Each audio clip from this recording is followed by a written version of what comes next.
Right now, let's have a look at the Monday morning papers, shall we? Start with the Times today, which is leading on the government's plans to shake up driving rules. Something we're going to talk about this morning. It would see drivers over the age of 70 banned from the roads if they fail compulsory eye tests. And the drink-drive limit would also be reduced as part of the new measures, which aim to reform road safety laws. The Daily Mail says 26,000 criminals in the UK have been released early, including hundreds who were given sentences of more than a decade.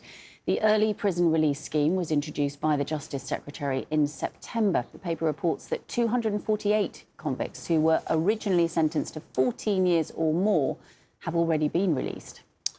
The Guardian leads on Israeli Prime Minister Benjamin Netanyahu's defence of his plan to take control of Gaza City, as the UN warned that the proposals risk unleashing what it called another calamity on a territory already experiencing starvation. Also on their front page is news that half of the people arrested during the in the protest in support of the banned group Palestine Action over the weekend were over the age of 60. So talking a lot about drivers on the programme today. So these potentially these plans to shake up the driving rules against see drivers over the age of 70 banned from the roads or taking if they fail a compulsory eye test. But let's also talk about a story that's in The Guardian, which is talking about when you're taking your test and the sort of things that make it easier or harder.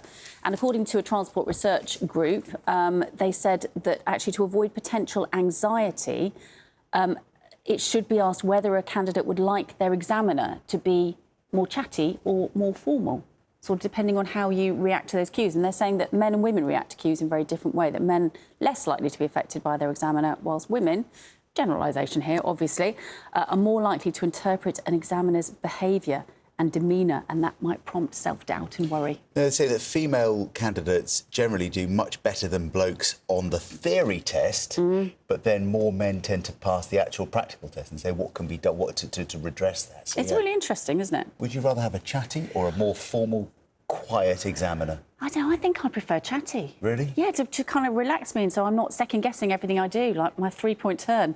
I don't want to see if he's looking at me a little bit worried. I want him to be telling me about, I don't know, the weather. Actually, I'm going down a route that I don't think this is going to work. 2 words at the end is, you've passed. I did. I passed first time. So there we go. Well, maybe that's the difference between us then. Did you, John? No. 24 minutes past 6 now.